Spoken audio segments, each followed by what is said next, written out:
So good morning again, folks. My name is Niall Devitt. I'm going to be your trainer for this morning's session. Just again, just a reminder on that, and Grace mentioned it there, the session is being recorded, folks, obviously for your benefit. If you know you were to lose your internet connection or something like that and you wanted to get the recording thereafter, but again, just to be mindful that the session is being recorded. So again, welcome to Zoom. Again, I'm not going to overstress this, but again, for anyone who's not familiar, there's not really too much you need to be familiar with, other than, as I say, the mute button in the bottom left-hand corner of your screen. So again, if you're not kind of speaking, I'd ask that you would mute yourself. Generally speaking, I like to make these sessions, you know, as interactive as we possibly can. So feel free to interrupt me or ask questions at any point in time. You know, it's very much your session, so we can certainly go off script, you know, to answer any questions that you might have. So don't be afraid to do that. You know, just ask me any questions or stop me if you're unsure, or you know, you're not sure in terms of what I'm explaining, etc., etc.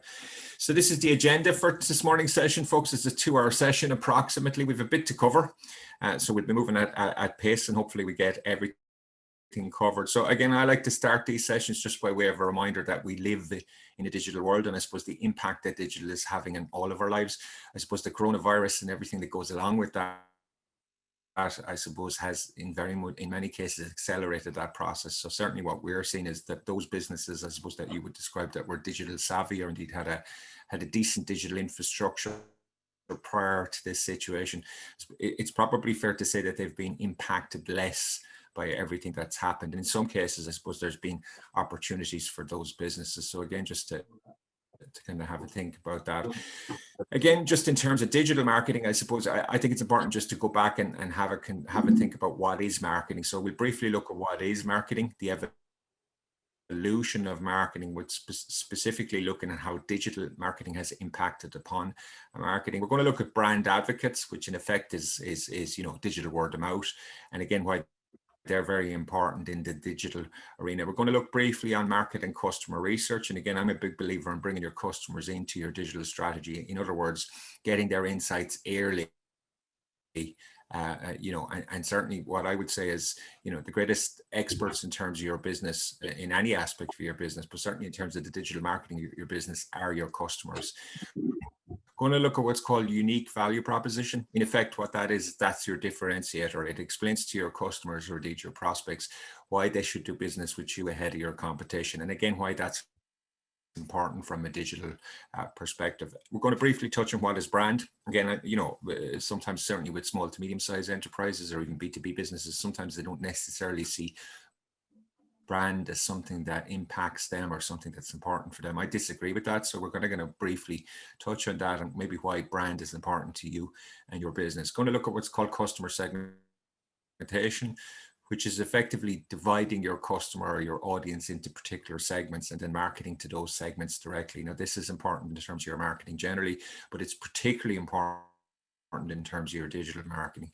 So I suppose one of the main advantages that digital has over traditional channels is the level of targeting that you can do. So as for instance, Facebook stores about 100,000 data points on the average Facebook user. So they have an incredible profile of each and every user. So that allows advertisers or indeed marketers to tap in to that targeting. But in essence, to be able to do that, obviously, you need to know pretty exactly who it is that you're looking to speak to, who it is that you're looking to market to. We're going to look at what is digital marketing. We're going to look at what is content marketing. So content, in essence, is how I often describe it. It's the fuel, you know, that lights your digital marketing efforts. And again, from a digital point of view, content, ultimately what content does on behalf of your business is it develops relationships with prospects and customers. We're going to look at what's called a content calendar. A content calendar is basically an editorial calendar for your digital content. And again, try and I suppose emphasize to you guys why this is an important tool to use and why this is important in terms of your digital planning. Going to look at digital planning then, and just before we finish up, we're going to look at some digital marketing trends and integration. By integration there, I mean the best types of, I suppose, marketing generally nowadays is digital marketing and traditional marketing that works in conjunction with each other. So they're integrated campaigns. As I say, my name is Niall Devitt. I work for a company called Content Plan. You could describe us as a kind of a boutique digital consultancy based out of Dublin. You know, as you probably tell from looking at me, I'm not a digital native. In fact, when I was introduced to digital first, it's probably fair to say I was skeptical. But I'm working in the area about 20 years now, and we've worked with kind of a broad range of kind of different companies, so big businesses, small businesses, you know, educational colleges and institutes, etc., etc. So in essence, there's two parts to the business. I suppose there's the planning and the training piece, and then there's the execution and the management piece. And we kind of like to have our fingers in both of those pies, as it were, because it allows us to, you know, draw from practical kind of experience. And as I'm sure you'll be aware yourself, the theory of this stuff is great, but it's really in the practical application. That's where the real learning lies, I would suggest. I'm going to provide you with 3 templates or 3 documents in support of this course. So they're a marketing plan, and that's a general marketing plan with a bit of an emphasis on digital, but you can certainly use it in terms of your more traditional marketing. I'm going to provide you guys with a buyer persona or a customer segment template, again, that you can use in conjunction with your business. And I'm going to give you a content calendar. So these are all, if you like, foundational digital pieces that you would use in terms of your digital marketing strategy. And again, you can customize and tailor them to suit your particular business. I'm just going to mute people again here, folks. So again, folks, just as a reminder there, if you can mute yourself when you're not speaking, please, because we will pick up the background noise. Okay, so there's going to be a poll short evaluation at the end of the course this morning, at the end of the session this morning. I'd encourage you all to take that, because obviously that allows us to know what we're doing well and where we need to improve, etc., etc. So I launched that poll. It's a very, very short one at the end of the session. And again, I'd just encourage you or ask you to take that poll before you leave. So again, I suppose this is the key point. So you know, words like digital strategy or digital marketing plan, these are all certainly useful in terms of digital planning, but in reality, there's really no such thing as a digital strategy anymore. There's only really strategy in the digital world. And again, you know, certainly the coronavirus and everything that goes along with that, I suppose, has very much emphasized that. So digital has such an impact on all of our lives nowadays that really, if you're a business or indeed a business owner, you can't think in terms of digital being a separate entity, because even if you're a traditional bricks and mortar business, as a for instance, you know, most of the buying decision, most of the purchasing decision has been made via the internet before the customer walks in your door. So even if you're a very, very traditional business, you know, digital and online is having a massive impact in terms of your business. And obviously the coronavirus and everything that goes along with that will have accelerated that process. So we live in a digital world. So again, you know, some stats, and again, people would be familiar with this, you know, the population of the world, just under 8 billion people, over 5 billion mobile phone users, over 4.5 billion internet users, and active social media users is running at just under 4 billion. So again, you can kind of see the penetration there. And these stats or these trends are increasing, you know, month on month, week on week, year on year.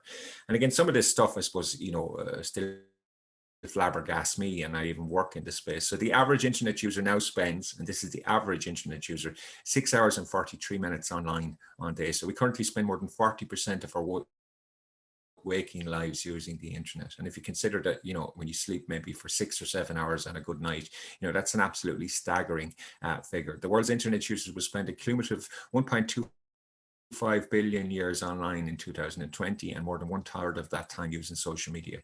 Roughly half of the 3.7 hours that people spend using mobile phones each day is spent using social and communications apps. 43% of the world's internet users between the ages of 16 and 64 are now using voice search and voice commands. And the majority of internet traffic now comes from a mobile device. Another stat that's not mentioned there, but is worth mentioning, is they estimate that in 2020, somewhere between 78 and 80% of all internet search traffic will come via video. So video is really where it's at when it comes to the internet nowadays. So what is marketing?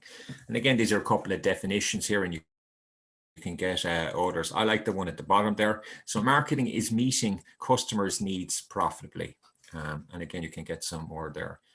The evolution of marketing then. So marketing emerged as a discrete discipline in the early 1900s, but it didn't affect most companies right away. In general, business was first driven by production, then by sales, and then by marketing. So you can kind of see the 3 eras there. So the production era, the sales era, and then the marketing era. So that period began in the 1950s and continues today, during which companies' foreign marketing departments began to pay attention to customer wants and needs and started to implement the marketing concept. And I suppose, when we think about marketing, and this is kind of a key point. And I suppose if you're looking for the significant or the fundamental difference that between digital marketing and traditional marketing, or if you like, the fundamental impact that digital has on marketing, this is it. So in the beginning, there was a monologue. And if you look at traditional channels, you can see to the large extent, that's still how it operates. So in other words, you're watching your favorite TV program, you're served with ads during the break. You've no real choice as to whether or not you see those ads or not. And those ads are very much a one-way street. They're very much aimed at you. Typically, traditional marketing is a kind of a mass marketing. It's a kind of a catch-all message to try and, I suppose, appeal to as many people as possible. But I suppose the fundamental impact that the internet has had on marketing, or that online has marketing, right? Marketing in a digital capacity has become a two-way street. So again, if you look at Facebook or any of the social media or anything like that, you can see where people can come in and comment, they can share, they can they can ignore, they can do all of that type of stuff. So the marketing conversation has very much, as a result of digital, become a two-way street. And those digital marketers, or those companies that are very savvy in terms of their digital marketing, what you will see is that they very much work with their customers, right? They collaborate with their customers, to ensure that this happens. So in other words, they've taken advantage of this type of situation. The other thing probably you could say nowadays is, certainly in the last kind of 10 to 15 years, customers don't really believe what we say about our businesses anymore. They believe what customers say. So in other words, if you're booking a restaurant or indeed a hotel or something like that, typically you will go and see what customers of that restaurant or indeed that hotel have said by way of reviews, etc., etc. And it's their opinion of the business that you will take most notice of. So this kind of leads me on in terms of brand advocates. So brand advocates here, another way to describe this would be digital word of mouth, for instance. So this is what's called the marketing, or indeed the loyalty ladder. So again, just for context here, so suspect is someone who's never heard about your business, but in essence has the potential to become your customer. Prospect in this context is someone who has heard about your business, right? Customer in this context is someone who is a customer of your business, a single customer of your business. Client in this context would be a customer who is a repeat customer. In other words, they've bought more than once from you.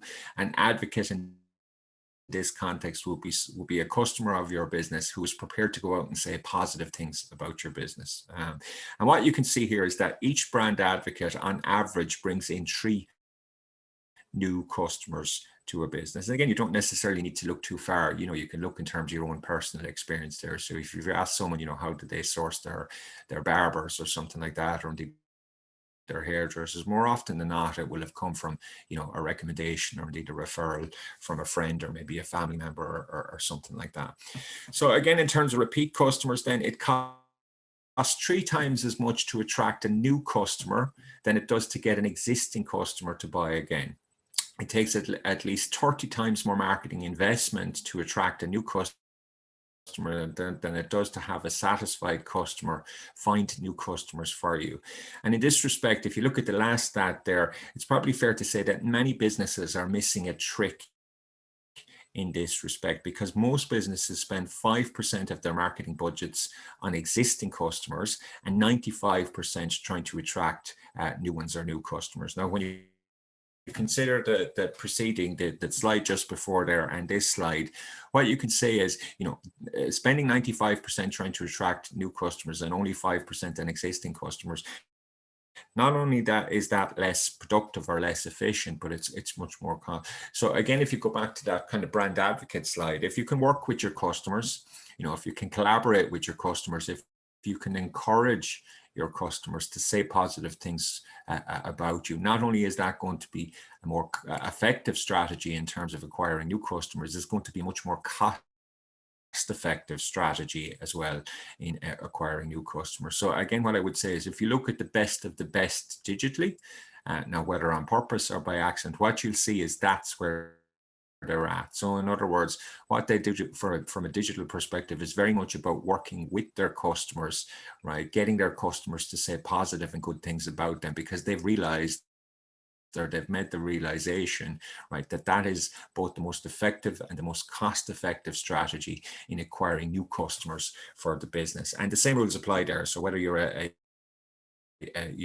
large corporate or a large brand or even a very, very small business, a one woman or a one-man operation, there's an opportunity for you, I would say, in terms of that, particularly when it comes to your digital marketing. Market research or customer research then. So market size is the number of individuals in a certain market segment who are potential buyers. Companies should determine market size before launching a new product or indeed service. And market research then aims to understand the reasons customers would buy your product. Market research is further slated into two varieties. So primary research comes from customers directly, and secondary research studies information that others have gathered about customers. And again, you can apply this in terms of your kind of digital marketing. So for instance, if I was hired by a client to create a digital marketing strategy, a digital marketing plan, or even a digital marketing campaign, one of the first places that I would go in terms of, if you like, ideas or insights for that would be their customers. And again, oftentimes that's a very, very simple process on my behalf. So I might call them up on the phone, for instance. I might have a coffee with them in non-coronavirus times.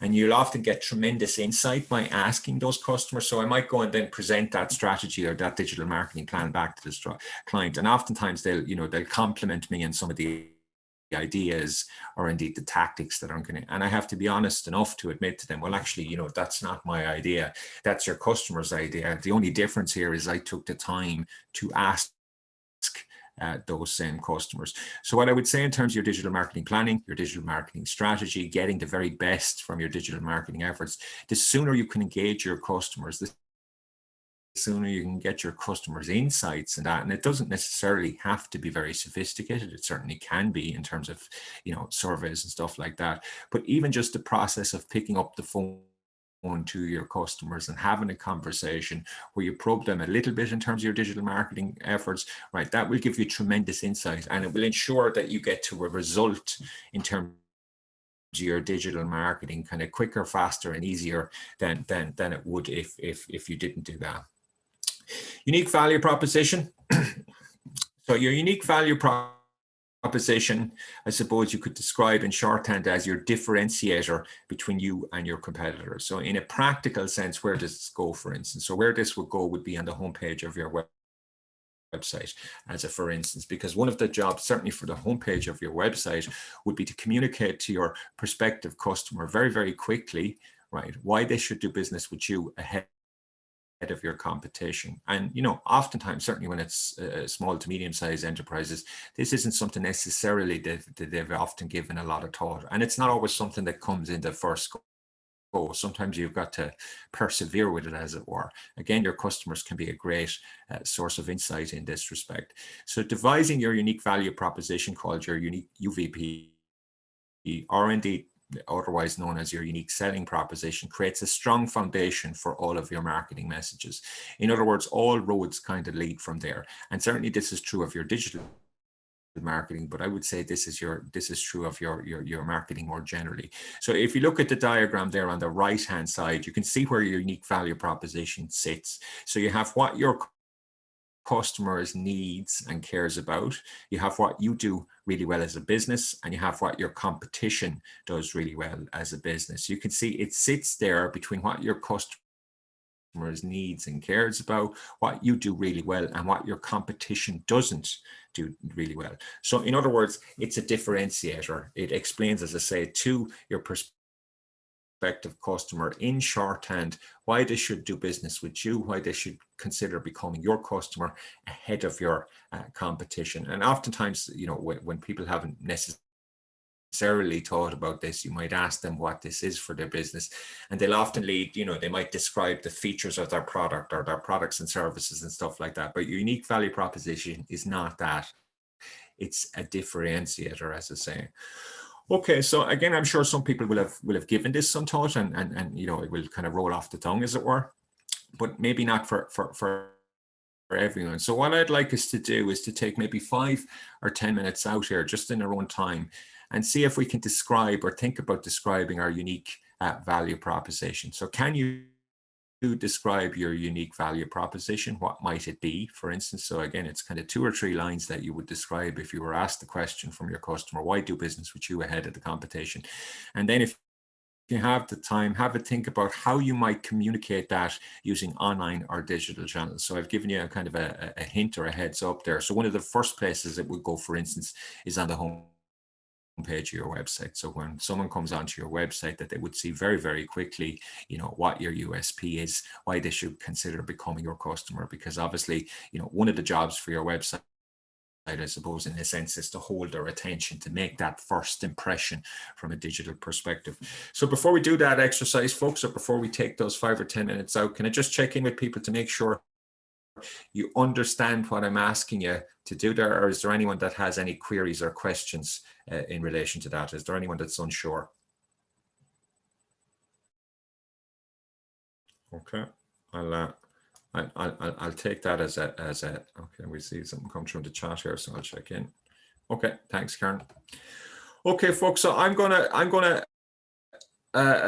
knock off here for maybe about 5 to 10 minutes to give you an opportunity just to have a think about that. And when we come back, ideally what I'd like is a couple of people just to share in terms of what their thoughts are. Again, provided you're able to do that, we'll have a brief discussion just to see how you get on.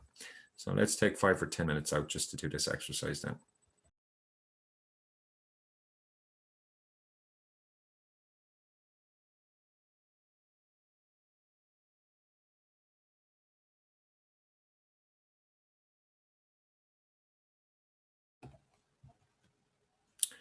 So just see a question there from Tara. So you say on website, is a website essential? Short answer to that question, I would say, Tara, is yes, or certainly it's essential for 99.9% of businesses, I would say. So absolutely, yeah. I would say a website is essential, yeah.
So folks, I've just uploaded a PDF of the slides for this morning's session to the chat facility there. So again, I just want to check in with people that you can see those there, and obviously you can download them if you want them. So you should be able to see a PDF of the slides for this morning's session in the chat facility, and then you should be able to download them directly if you want to. Yeah, so Karen's just confirmed for me there. Thank you, Karen.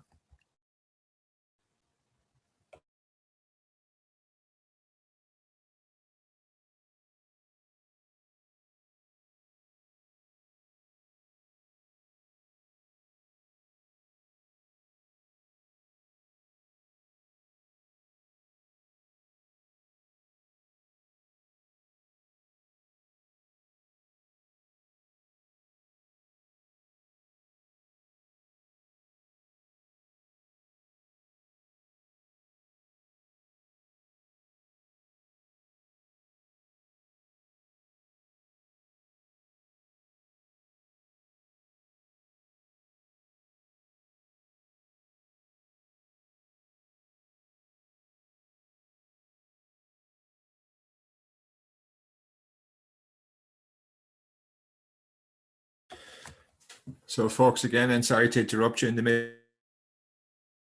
So I've uploaded 3 additional documents or indeed templates that I mentioned at the start of the course there. So one is a marketing plan template. So it's a Word document that you can use and indeed customize or personalize for your own business. The second one is the customer segmentation or the buyer persona template. Now that's a PowerPoint document. And the third one then is a content calendar. So that's for planning your digital content ahead of time. And that's an Excel spreadsheet. So again, just to check in, folks, that you can see those 3 documents by way of the chat, and obviously you can download them if you need them. So again, if someone could just confirm that for me, please.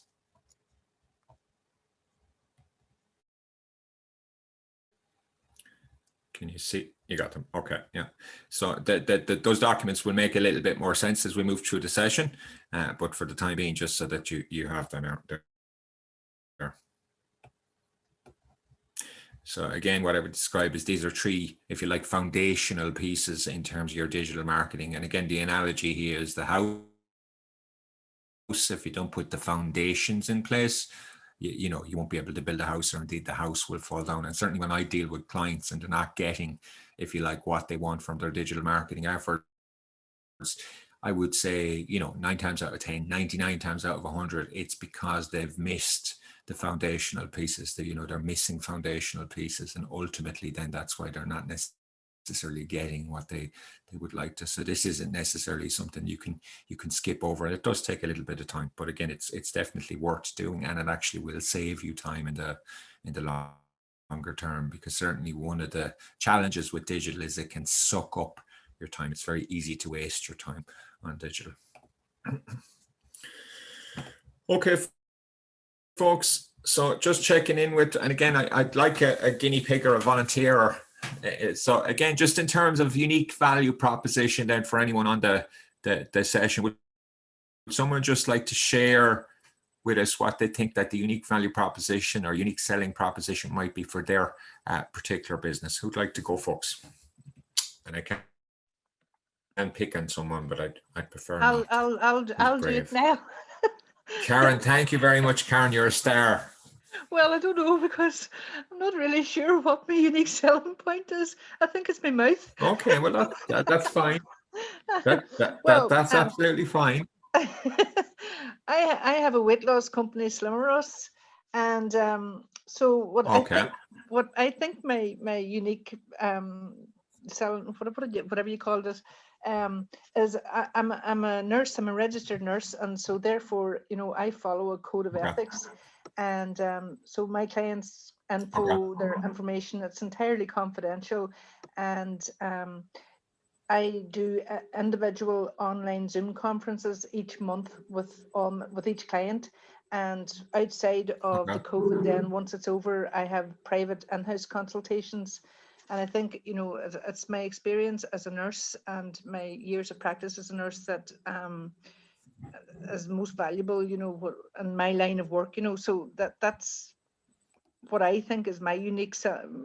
What did you call that thing again? Whatever it is. So in essence, Karen, so you are your USP. Is that fair? Yes. Okay.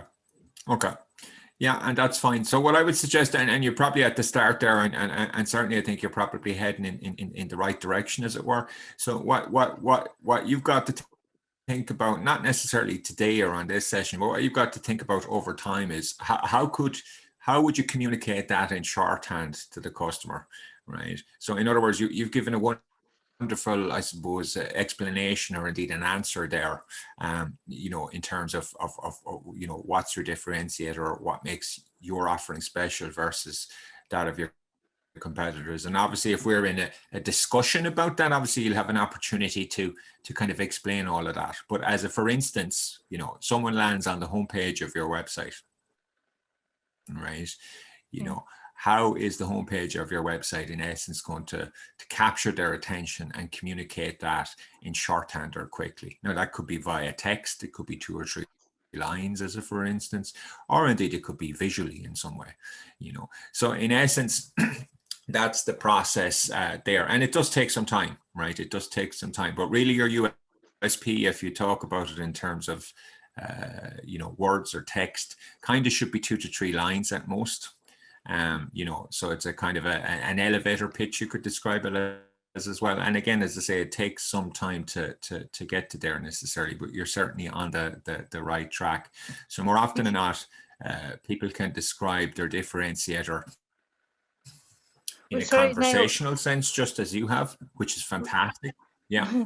Would you say, and probably a lot of people might wonder the same thing as me, when you were mentioning there at the very beginning about marketing or whatever it was, and you mentioned about videos or something, and would you say it would be better to put, say, something on your homepage of your website that and video, you selling yourself in video? Do you know, would that be better than putting on, say, a block text or something? Absolutely.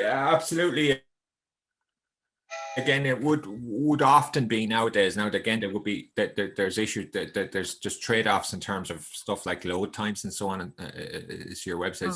So the way in which, if you like, the content type or how you communicate, in essence, is the next question. It's the secondary question, and I'd agree with you. Oftentimes, video would be much more effective than, say, text-based, right?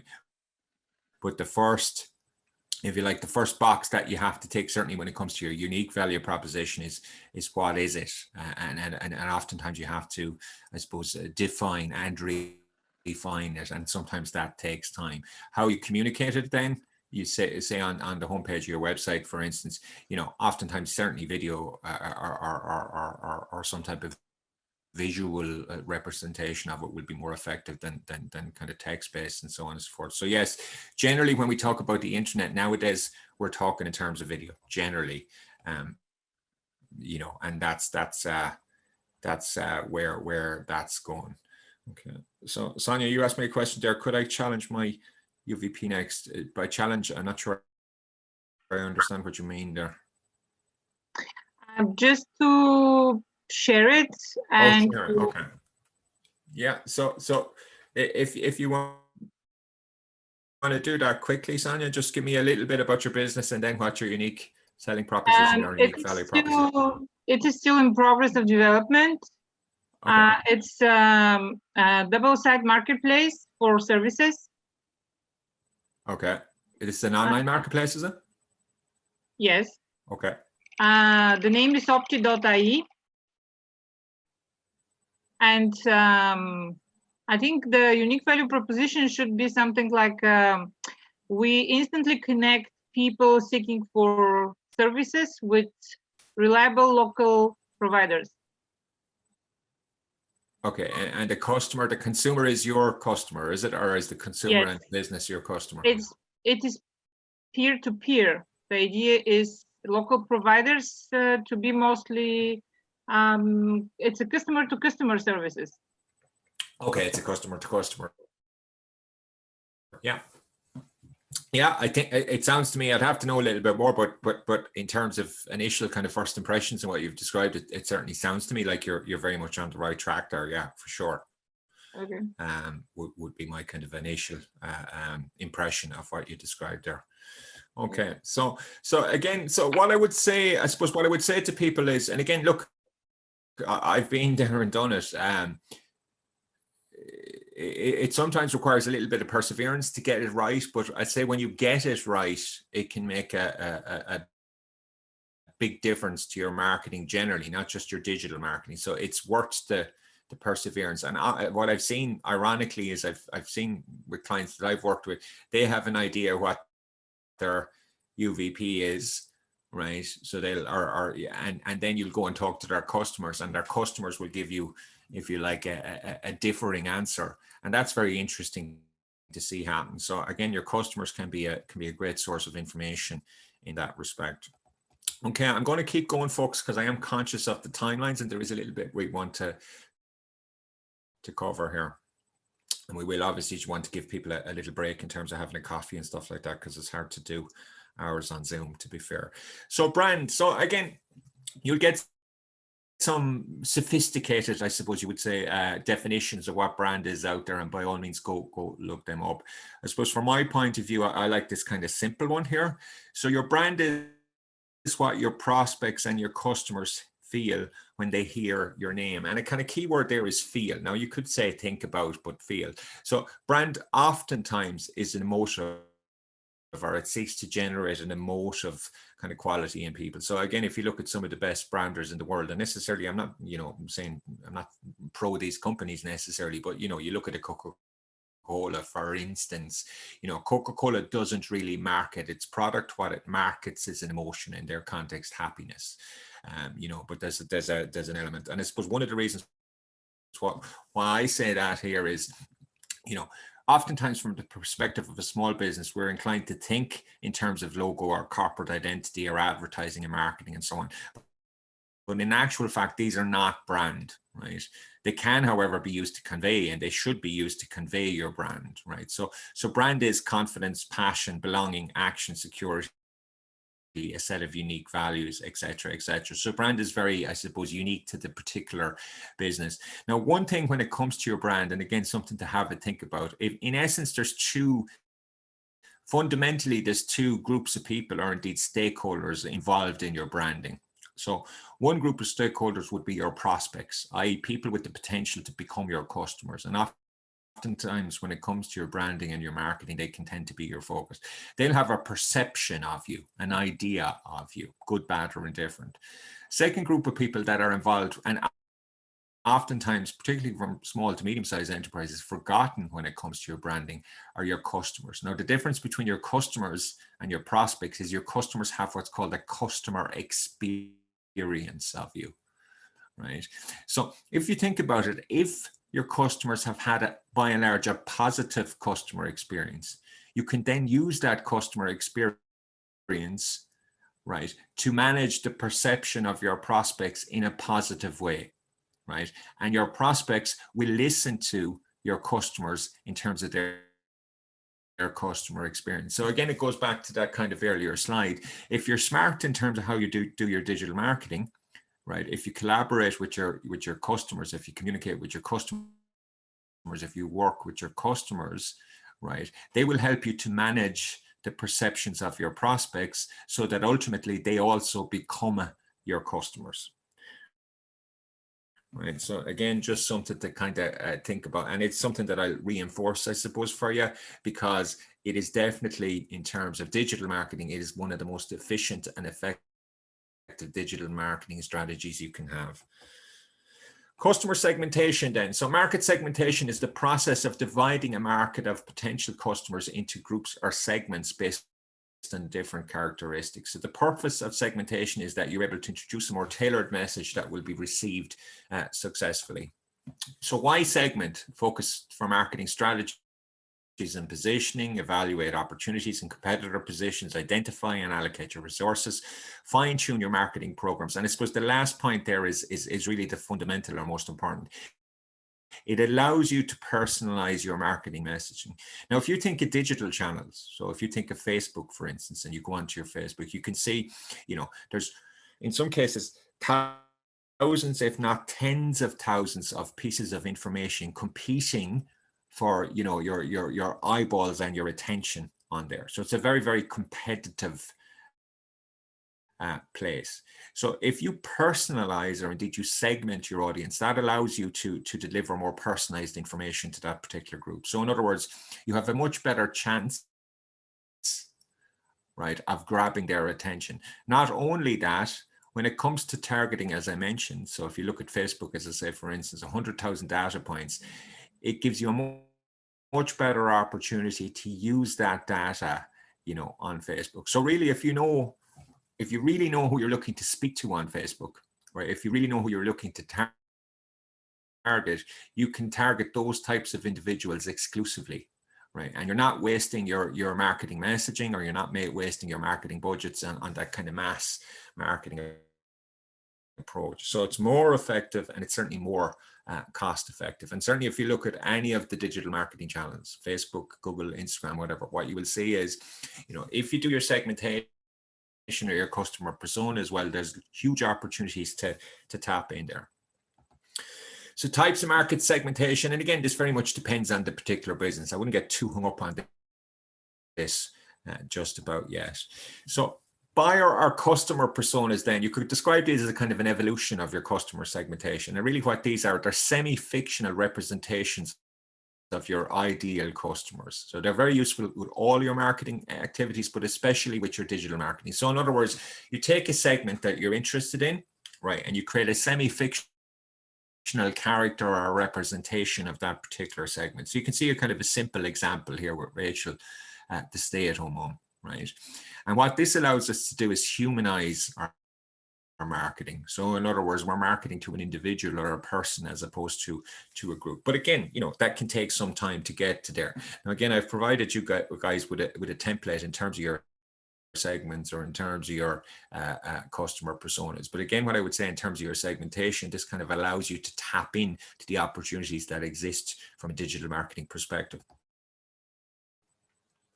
So again, I'd like to do just a very simple breakout session here with you guys. And again, I'm sure some businesses will have thought about this, or they will have their segments developed, you know, they will have their segments refined and so on and so forth, and that's great. But for some other businesses, you know, it's not necessarily something that they will have considered up at this point. So, and again, you know, you might potentially have 10 segments for your business or 15 segments for your business, but you kind of have to start somewhere. So what I would say is segmentation is an ongoing process. So start with, you know, a relatively small realistic number, and then you can grow your segments over time as you grow your customers and grow your business. The other thing with your segmentation is when you look at your customers and you divide it up into segments, you might notice that, for instance, you know, 80% of your sales come from 2 segments. So it can often make sense to focus on those 2 segments as a for instance, because that's where your customer growth is, particularly, you know, depending on your resources and so on. So not only is the customer segmentation piece useful in terms of delivering more tailored marketing message and ultimately getting more customers, but it can make your business more strategic in how you approach your customer growth, if that makes sense. So what I'd like you to do now again is take 5 to 10 minutes out, just have a think about maybe 3 to 5 customer segments for your particular business, and don't worry too much about how you characterize those segments at the moment. You know, that's something that can be refined over time. Okay, so before we do this exercise, folks, can I just check in with people just to see that you're clear in terms of what I'm asking you to do there? Is there anyone unsure? Oh, could I show you the previous slide on segments? I can, yeah, for sure, Chris. Is there anyone unsure in terms of what I'm asking you to do there? So they're actually customer personas, which are, if you like, a kind of an evolution of segments. Okay, not sure. So Andrew's not sure. Okay, so you have a business and you have customers for your business, or, you know, you're a new startup and you have potential customers or prospects for your business. And not all of those customers are the same. So you're going to want to be targeting groups of people, right, that share characteristics. So in this example here, you can see this is Rachel, the stay-at-home mom. So for this particular business, one segment would be the stay-at-home mom, right? So as a for instance, you know, another example of a different segment might be, you know, and let me apply this to digital. So say that you had a segment from a demographic point of view, so that you were B2C and you had a segment from a demographic point of view that was, say, maybe less than 35. Let me give you an example. So yeah, recently I worked with an estate agents, right? And one of their segments was, if you like, the first time buyer. I don't remember the exact age group. It's gone a little bit older, but effectively that was people kind of less than 35 years old, as a for instance, right? So when you apply that then in terms of your digital, right? So, and again, I don't want to get too far ahead of myself here, but Instagram, for instance, would be a much better digital channel than Facebook now, or would be a better digital channel than Facebook to target people kind of less than 35. They tend to hang out on Instagram, whereas Facebook is more geared towards, if you like, the older demographics, people kind of 35 plus, right? So again, it's to look at your customer base and start to come up with the segments that are right for your particular business. You know, if you're a B2C business, for instance, you might have segments in different industries, or you may have segments, you know, that might be different company sizes, as a for instance. You know, you may have different, you may have a B2B segment and you may have a B2C segment. So you'll often see that with customers or with clients as well. Okay. Does that make more sense, folks? Okay, Paul is asking me to go back one slide here. Okay, so I wouldn't get too hung up on this, folks, yet. I think about your business. I think about your business, and again, you know, the customers that you have or that you aim to have in terms of your business, and think about those customers, and in essence, you know, start your segmentation from there, if that makes sense. Because again, this is something that you will refine over time. You're not going to get this right in one go. It doesn't work like that. Okay. Okay, folks, I'm going to give you 5 or 10 minutes out just to do this exercise. And don't worry if you don't get it refined or right in 10 minutes. That's not going to happen realistically, you know. So it would be something that you will need to come back to. And again, as I said, the template that I've given you in that respect, it's a series of questions that you will answer.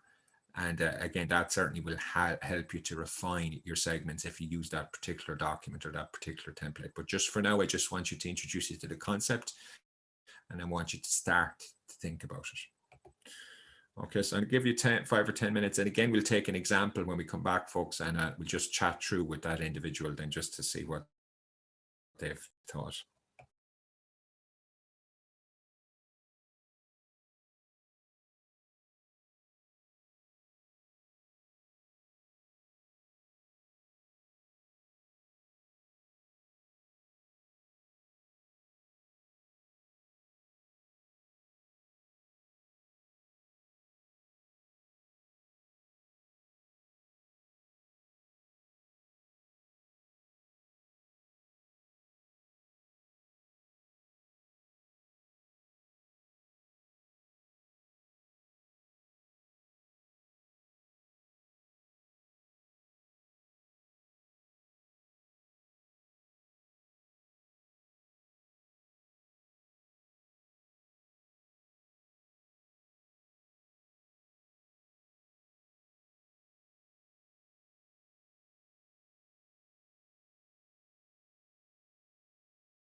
Oh, sorry, I was muted, folks. I didn't realize. So I just want to show you something again in terms of the practical application of what I'm speaking about here, just by way of example, to kind of help people, I suppose, in terms of their understanding. So sorry.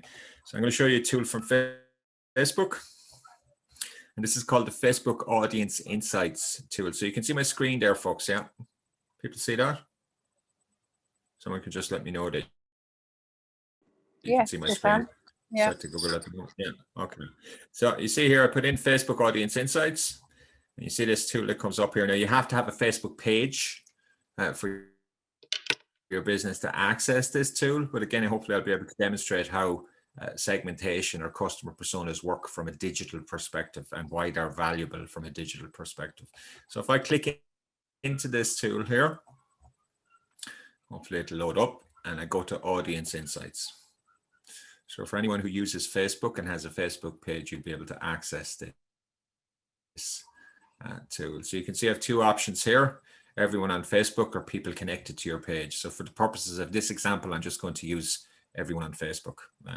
Okay. So you can see here the default setting is the United States. So I'm going to change that. So we'll change that to Donegal. So Donegal, Ireland. Here we go, county. So click on that, click OK.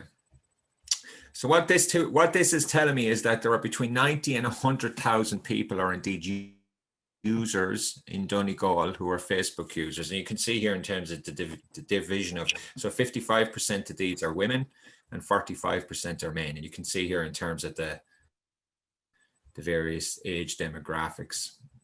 If I click onto page likes here, it'll tell me the top liked pages by these particular individuals, or this audience, or this group. If I click over on here on activity, I can see in terms of the frequency of their activity, stuff that they do. One call out here, and it's something I'll emphasize later on. So you can see here in terms of the device used, right? Only 1% of the people in Donegal who are on Facebook use Facebook on a non-mobile device, which is tiny. Right, 24% use Facebook on a non-mobile and mobile. So in other words, that might be their laptop and their mobile phone, for instance. And I can tell you, even within this 24%, the vast majority of these people will more frequently use Facebook on their mobile phone. And 75% of that audience is roughly 100,000 people will only use Facebook on a mobile device. So even though Facebook can be accessed, has a web application and a mobile application, in effect, you should think of Facebook as a mobile application. So in other words, from the point of view of your digital content, really the customer or indeed the consumer is viewing that content or consuming that content via a mobile device. In terms of stuff, then you can see here up, I need to shut you guys down, hold on, so I can see what I'm doing myself. You can see here that, on average, these users are clicking on 28 Facebook ads per month, which is up here on the right hand side. So I could say that I was a shoe retailer, or a runner retailer or something like that. So what I can do here is say if I click on walking in terms of interest as a for instance, right? Now this is going to change that audience. So of that 100,000 people in Donegal, 10 to 15,000 of them, in terms of the data points that Facebook has stored about that audience, are interested in walking. So as a for instance, say that I was a local retailer in Donegal who sold walking shoes or walking runners or walking foot attire, right? I can then save this particular audience, right? And I can market to this audience exclusively on Facebook. So in other words, that's how, and that's a relatively simple explanation or a simple demonstration there. That's how, if you like, your customer segmentation plugs in to your digital marketing. And again, I could give you an example in terms of Google or whatever the case may be. So obviously, but say for instance that, say in this context that these particular shoes were aimed at an older demographic. And again, I don't know if that would be the case, but say that I dealt with people that were an older demographic. So then I could, let's just see, we'll use 40 here. Or actually, no, probably gender is a better example, isn't it? But say that I was focused on these are women's shoes, because obviously I'd have men and women's shoes. So if I click on women here, right, you can see this is a more defined audience again. So obviously I wouldn't want to market my men's shoes to women or vice versa. So I might save this particular audience, for instance. So you should be starting to see there how your segmentation plugs in. So with Facebook, what you would do there is you would save those audience, and then you would direct your Facebook marketing directly to whatever the suitable audience would be. So if you're creating a piece of content, say you were a walking shoe retailer, you might have a special on your women's walking shoes, and then you would target to that audience exclusively on Facebook. So that's kind of how it would work. Does that make a bit more sense for people?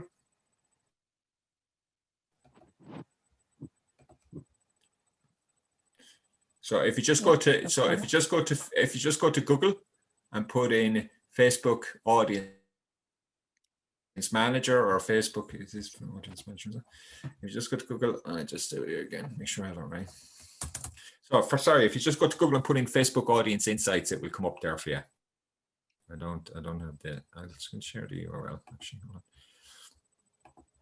I'll just get it here. Yeah, I'm just going to share it to the chat as well for people.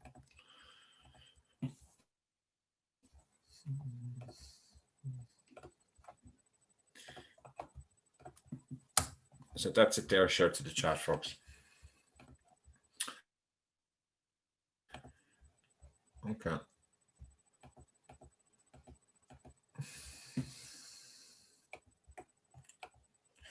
So what is digital marketing then?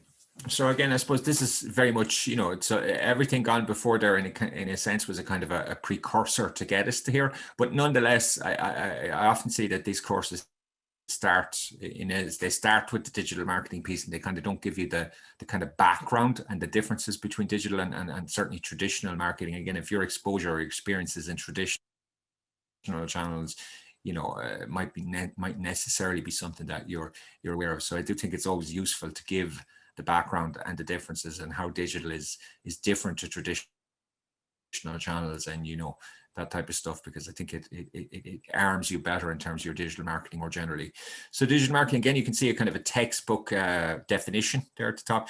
The second definition there is from a colleague of mine, and I kind of like this because I think it's kind of to the point. And the other thing I've highlighted, what I would describe as the key words from within this definition. So this is a colleague of mine called Greg Fry, and he says that digital marketing is about engaging with. So engaging with is a key word there, right? And again, going back to the point in terms of it being two-way. So we want to engage with in as much as we can. And again, if you look at any of the algorithms, the Facebook algorithm, you'll see that to the large extent, or the very large extent, they're based on engagement and building relationships with prospects and customers. So building relationships, and again, this is a kind of a key point, and I suppose a get it moment for me when it came to digital, because when I was introduced to digital first, I have to be honest, I was entirely skeptical.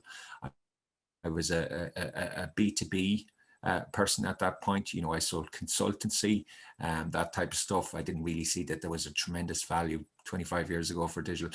And I had started to blog at that time. Didn't really know why I was blogging. I wasn't particularly blogging very well, but I got a recommendation from someone that I suppose I admired. So I took their advice, even not really understanding why I was doing that. And I was blogging for maybe 3 months, 4 months, I'm not sure. And I got a call from an engineering company over the phone. And I went into what I would describe as my normal sales process, as I would have done.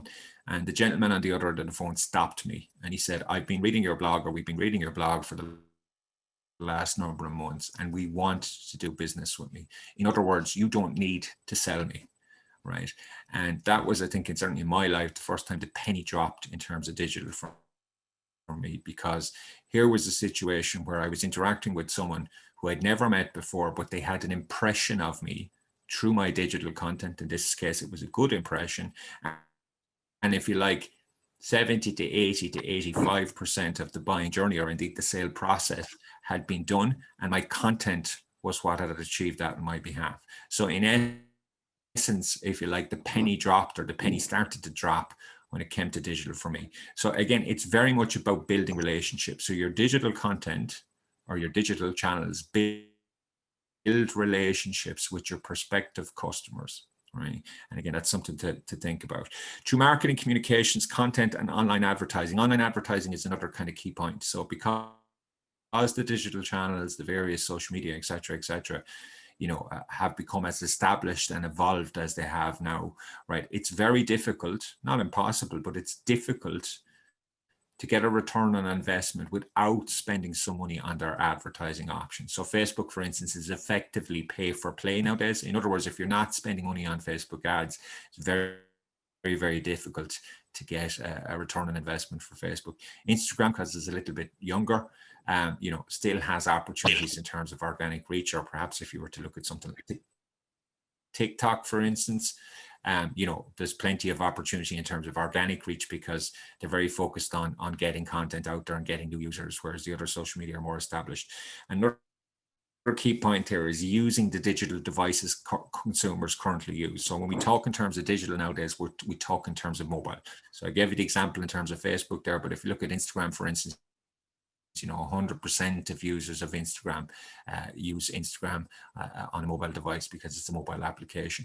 And again, what's the practical application of something like that? What does that look like in practical terms? So say you're creating a piece of content for Facebook, say you're creating a graphic for your Facebook, you might be creating your graphic, you put a little bit of text in there, you're designing that graphic on your computer or indeed your PC, put the text in there and it looks great, no problem, right? When you go and look at that in your mobile device, you might find that the font is too small, etc., etc., etc.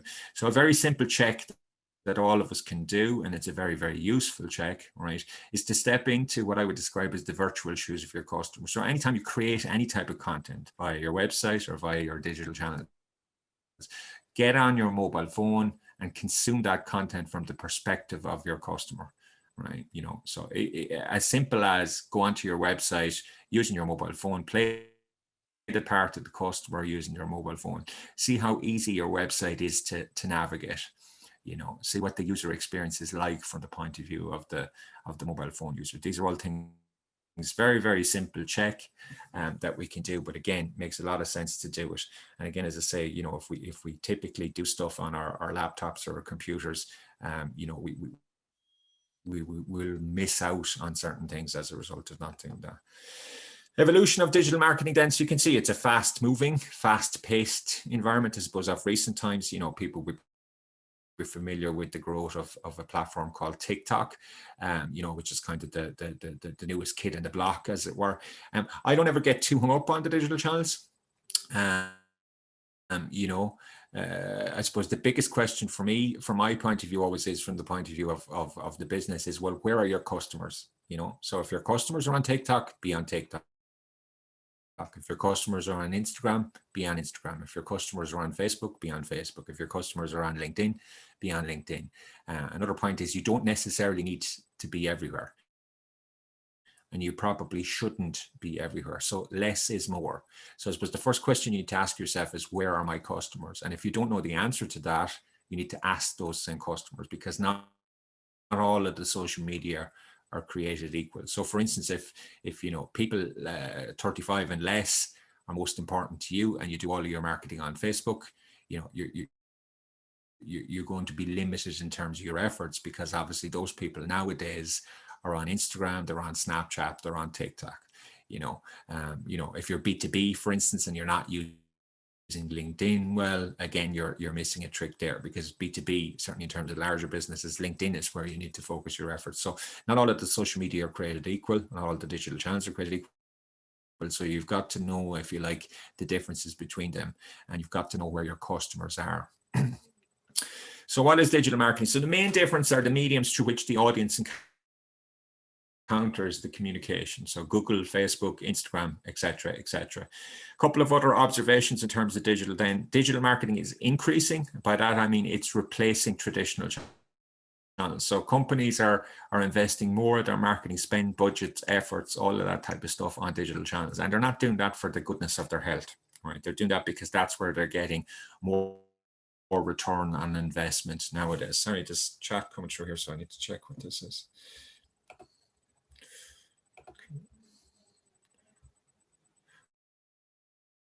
What is B2B? So B2B is business to business, and B2C is business to consumer.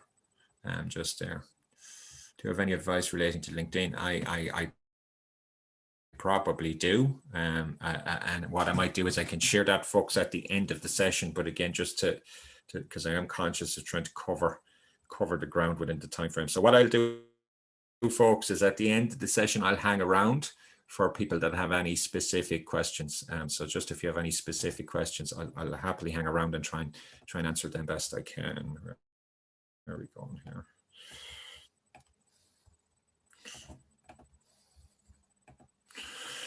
So it's engaging, as we mentioned, it's data driven. So in other words, traditional channels can't compete with the level of data that you can access via your digital channels. So for instance, if you look at your Google Analytics, for instance, you can go deep in terms of the data there. So again, just to call out there. So if you have a website, you should have Google Analytics. Google Analytics is a free tool from Google that, if you like, tracks the performance of your website. In essence, you could describe these things as opposite sides of the same coin. So there's not much point in having a website unless you know how that website is performing, and the data dictates. So in other words, you don't actually really need to know the answer anymore.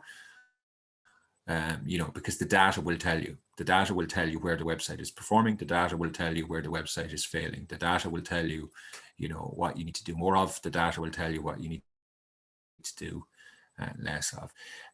Digital marketing is targeted. So if we go back to the example that I gave you there in terms of Facebook, you can see already how you can start to build much more specific targeting in terms of what you do. It's conversion or action driven. So again, if you look at something like Google Ads as a for instance, with Google Ads, you can target traffic to your website, but you only pay when the traffic visits your website. You don't necessarily pay for the ad per se. So it can be conversion or action driven. While it's increased in terms of cost over the last number of years, as it's increased in terms of popularity, it's less expensive. So in other words, to reach 100,000 people on Facebook, for instance, versus to reach 100,000 people, say, via radio or via a newspaper, right? Digital would typically be much less expensive in terms of doing that.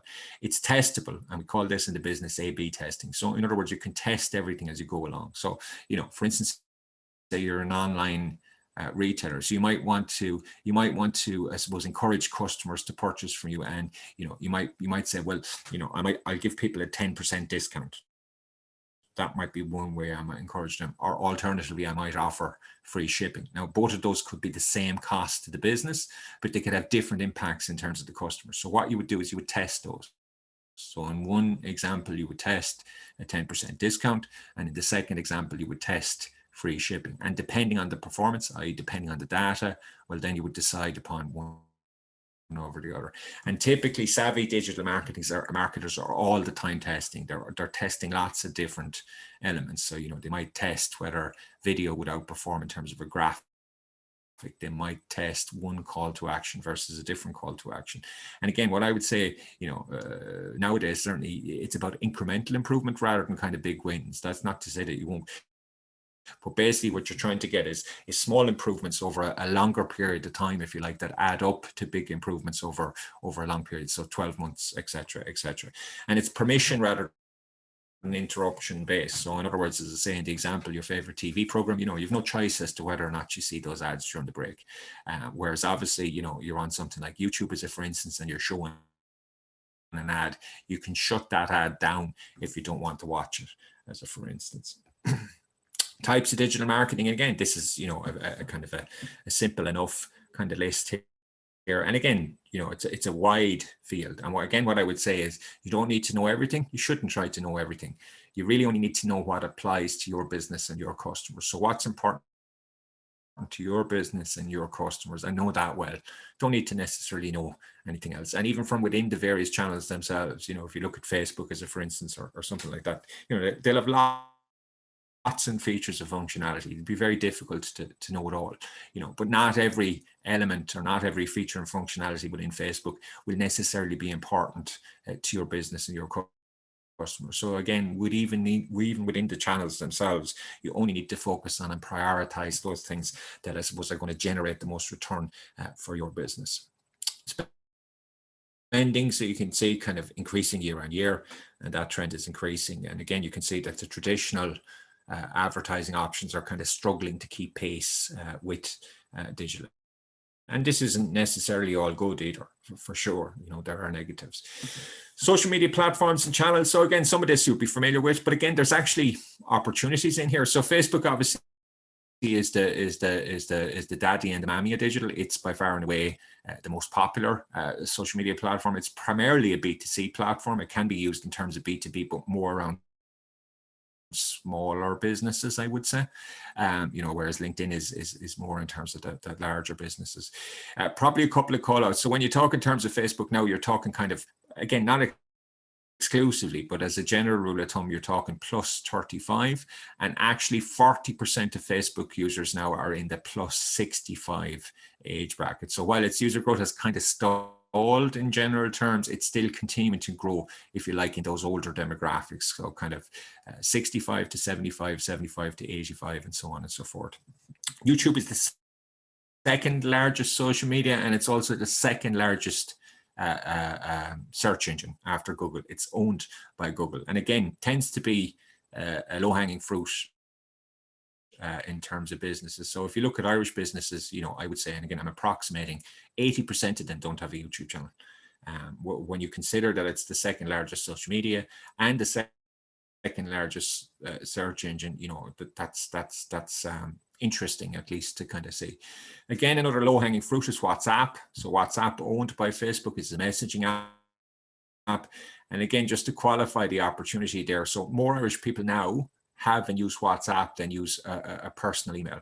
And because it's a messaging app, I suppose the focus there for businesses would be in terms of customer service stroke customer communication. So again, it tends to be a low-hanging fruit. But by that I mean, if you give your customers the option to contact and communicate with you via WhatsApp, more often than not nowadays they will pick that over the traditional channels. So, and again, if you look at customer service is moving away from traditional channels, and it is moving more towards these types of channels. Facebook Messenger, again, similar, owned by Facebook, similar to kind of WhatsApp. It's a messaging app, and again, you can kind of see where all of the rest. Twitter is probably the one that I suppose, and again, that's not to say that Twitter doesn't have certain values. It does in terms of certain areas. Again, it tends to be very strong in terms of customer service because it's very real time. Tends to be strong in terms of any type of events type marketing, but in broad strokes, also strong in terms of media people. They tend to be based there quite a lot. So if you're trying to get kind of digital PR, I suppose, for your business, it can have a strong value. But certainly in terms of sending traffic, say, to your website and stuff like that, you know, there are a lot better options. So Twitter has definitely kind of stalled. And again, as I say, while it has value, you know, they tend to be quite specific values nowadays. So I would say, again, generally, and it is generally, you know, most businesses nowadays will be on Facebook, whether they're using Facebook well or not is, you know, but Instagram, certainly if some of your customers or your customer segments are less than 35, that's a no-brainer. LinkedIn, if you're B2B, you know, and again, as I said, the likes of YouTube and WhatsApp tend to be underutilized and offer opportunities for a great many businesses. When you look at your digital marketing mix, then you can further kind of divide it into three, I suppose, headings or areas here. So you have what's called your owned media, your earned media, and your paid media. So your own media would be stuff like your website, your blog, your profiles, any email marketing that you might do, your social media pages, etc., etc. Earned then would include stuff like reviews, so i.e. customer reviews, media coverage, guest post mentions, any social shares or any influencers that you would work with or collaborate, in other words, where you would be doing that for free.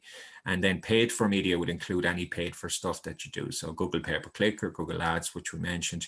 Remarketing or retargeting is basically where you remarket or retarget people who visited your website. So you'll have probably experienced this yourself. So, you know, you're on a particular website, you're on Facebook 4 or 5 days later, and then you're served with an ad for that particular business. And you're kind of going, how did that happen? And what's happened is a cookie has been stored about you. So you can target people who visited your website. To do that with, say, something like Facebook, what you need to do is you need to install the Facebook pixel to your website, and then that will allow you to remarket to people who've already visited your website on Facebook. It can tend to be a quite effective way, because from the point of view of the business or the customer, in digital terms, they have a pre-existing digital relationship. In other words, they've already been exposed to the business. So say that you were an e-commerce provider, for instance, you might decide that, you know, people add a certain amount of product to the cart, but they don't purchase the particular product.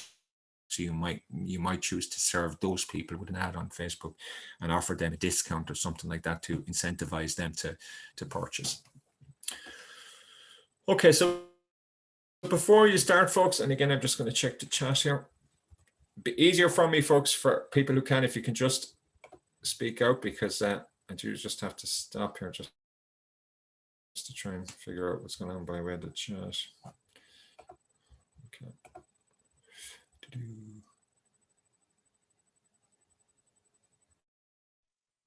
Hi, David. I saw that So thing our there on sales my page is website taking about over. the Pixel, the Facebook Pixel.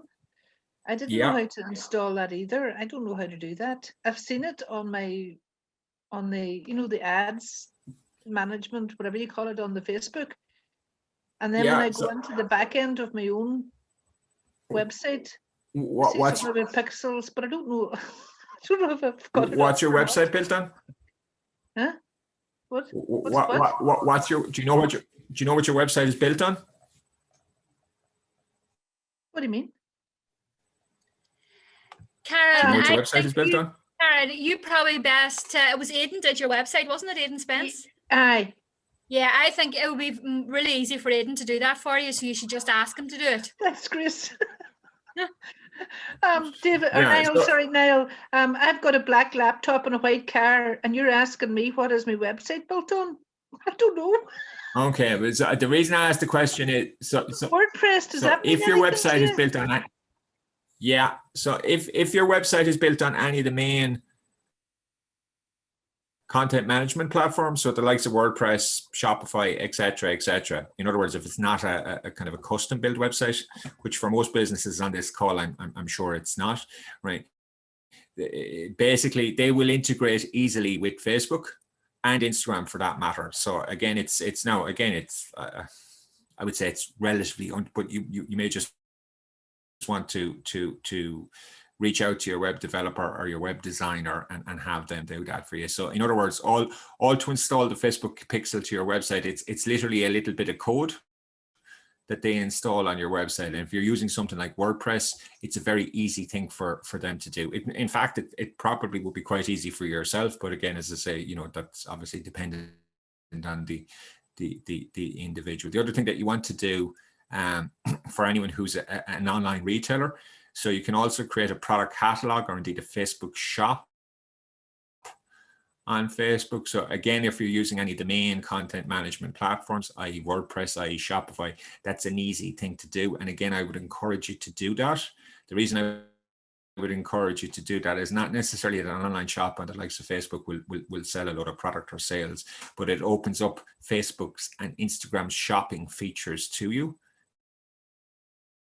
by doing that. And that can be very effective in terms of, so what does that look like? So for instance, what that looks like is you could have a video on Instagram with your products in that video, and you could have the prices of those products, and you could have the description of those products in the actual videos themselves. So that's an example of the shopping features but that requires, in the first instance, requires your Instagram and Facebook page to be linked to one another. And in the second instance, then it requires your website to be integrated, as I say, via WordPress or via Shopify with Facebook. But again, technically not. You may need to get your developers or designers to help you out, but not huge jobs by any stretch of the imagination. And again, for anyone who's involved in redeveloping or redesigning their website, I would kind of include this as part of that process, as it were. So again, just before you start in terms of your digital marketing, and folks, these are a couple of questions that you need to ask yourself, and these will really help to, if you like, direct or focus or prioritize your efforts. So the first one, and I kind of mentioned this, where are your customers, right? So you don't need to be everywhere, and to be honest, you shouldn't try to be everywhere. So less is more, right? So, and what I would always recommend, certainly in terms of small to medium sized enterprises, don't pick 20 channels or even 10 or 12 channels. Pick 2 or 3 channels, at least in the first instance. And again, when you pick a digital channel, whatever that is, there's always a cost to that channel until such time as you get to return on investment. So if you pick 10 channels, all of those 10 channels will have a cost. So you're much better off to pick a couple of channels, get those channels to return on investment, and then move on to a new channel, which, as I say, will have a cost, not just in terms of money, but also in terms of time. And again, from a small business perspective, often the significant cost at the start this time. It's very easy to, in essence, get sucked in terms of your time. And I'm sure you have lots of other priorities. Which content do they prefer? So again, you know, if you're unsure in terms of this, go ask your customers, go have a conversation with your customers, right? Not all content is created. So yes, in a general sense, video is where it's at nowadays, but you know, that can often depend on the business and can often depend on the customer. So again, very, very simply, you know, as I say, pick up the phone, send an email if needs be, and just ask them about the type of content that they consume. So obviously, if they say, you know, I read blog posts. So say that you're doing blogs, as a, for instance, by that I mean text-based blogs, and you talk to your customers and they tell you that they don't read blog posts. Well, you know, there's not much point in you doing blog posts. You've got to find another type of content. So video might be better in that option, as a for instance. But again, you know, don't take my word for it, take your customer's word for it. They're the greatest experts in terms of your business.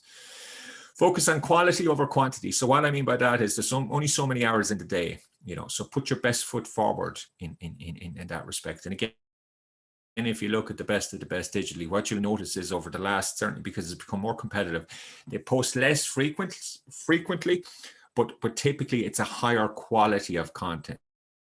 And so you might post 3 times per week versus if you looked at them maybe 2 or 3 or 4 or 5 years ago on Facebook, they're posting 5 or 6 times per week. But generally it's a higher quality. And what they're doing then is they're amplifying that content with the likes of Facebook ads. Content calendar planning, and again, I've given you an example in terms of this. So plan your content ahead of time, you know, and again, you know, you'll have seasonality or you might have key dates in terms of your business. So not all times of the year are created equal. So you might have times of the year where they're much more commercially viable in terms of your business, where you drive a lot of your customers and sales, and you're going to want to focus your efforts there.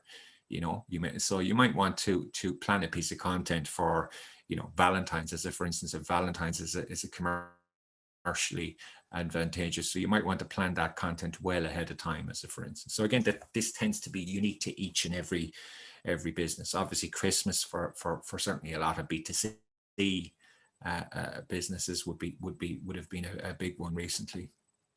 Amplify, as I mentioned, using audience targeting and social ads. So again, because of the decline in Facebook, you know, Facebook is primarily a pay-for-play platform, so you can't really get a return, or it's very, very difficult to get a return on investment on Facebook nowadays without paying for it. And Facebook ads generally tend to be cost effective. Certainly if you plug video in there, you can kind of buy video views within a targeted audience on Facebook for about 1 to 2 cents per view, which in digital marketing terms is very cost effective. The 3 elements of an engaging social media post. So again, this is kind of worth having to think about. And again, this is a Facebook example here, but you know, this translates pretty much to other. So the first example there, sharp copy. So keep your writing simple and clear to the point. So in other words, you don't necessarily want to be writing paragraphs there. Standout visual. So the example here is a photograph, but you know, video is great. But again, certainly in terms of the news feeds themselves, you know, the thing that's going to capture the person's attention in the first instance is the visual, whatever the visual is. So make sure your visual is eye-catching, limit text, and avoid stock images. And this is a general, I suppose, instruction. So whether it be your website or whether it be your social media or digital channels, you want to, where possible, avoid stock photography. So nothing sends out a worse message than stock photography. And again, particularly if you're a local business, right? This is absolutely fundamentally important. So, you know, if you're a local business, a local retailer, for instance, I want to see your premises. I want to see your street. You know, I want to see your employees. Ideally, if possible, I want to see your customers. And again, if I'm a local customer, you know, I'm going to recognize all of the above. So in other words, if I see that on the likes of Facebook, for instance, clearly because it's local content, it's you know, visuals that I can identify with, that's going to be huge in terms of grabbing my attention. And it's a significant advantage that a local business or indeed a local retailer has over, say, a national or indeed an international retailer. So again, if you're a local business in particular, stay away from stock photography. And again, every single one of us now has a mobile device in our pockets or on our person nowadays, you know, that can create fantastic photography. So you don't necessarily need to get in a professional photographer, kind of stuff like that. 2 call outs here, and we don't have the time on this session to go through them, but they're 2 applications that I would recommend in terms of your visuals. So one is for video, and it's an app, and it's called Quick, Q-U-I-K, available via Android and Apple. And again, if you're new to video, that's a really, really easy one and a free one to use in the first instance. And again, I'd suggest if you're new to video, you know, just use videos and photos of, say, your friends and family. Get the hang of it, play around with it in the first instance. The second one I'd recommend here in terms of graphics generally is a mobile app and a web app called canva.com. So canva.com. And that works off templates. And if you're kind of creatively challenged like I am, that's an absolute kind of must have in terms of your digital. So they're two great starting points in terms of your kind of visual marketing.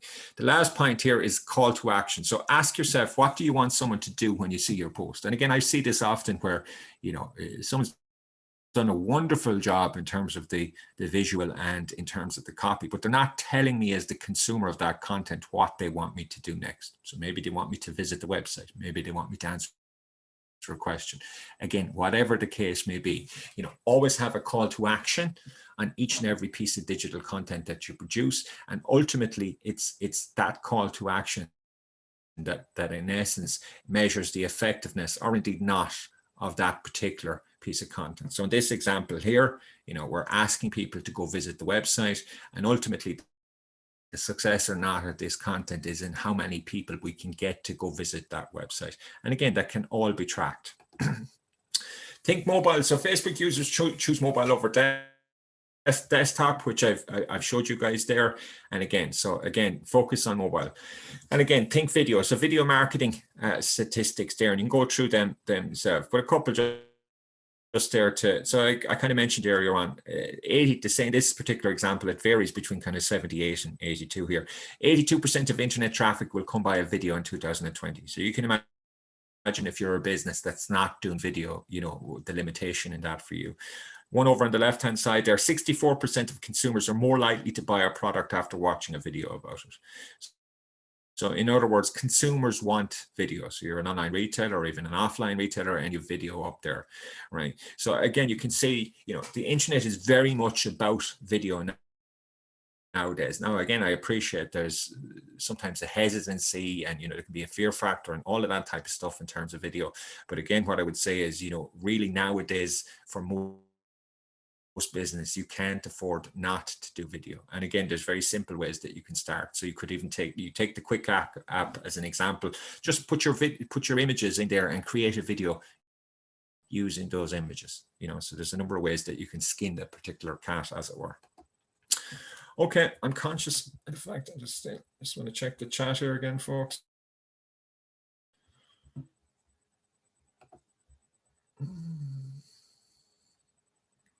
So the first app I mentioned before Canva was Quick, Q-U-I-K. What I'll do, folks, is at the end I can just add those as well, just at the end. Okay, so I tell you what we'll do. We're coming up at 11:30 here. I suggest we take 5 minutes, folks, just in the interest of time management, just to allow people to have a coffee or a tea or stretch their legs or something like that. And we come back at 25 to 12. So if that's okay with people, we'll take the coffee break. It's a little bit later than I'd planned, and we'll reconvene here back at 25 to 12 just to finish up then. Is that okay, folks? Okay, Perfect. So see you back then. Great stuff. I'm just going to look at the chat facility here, just to, again, while people are doing that, just to make sure I've covered off.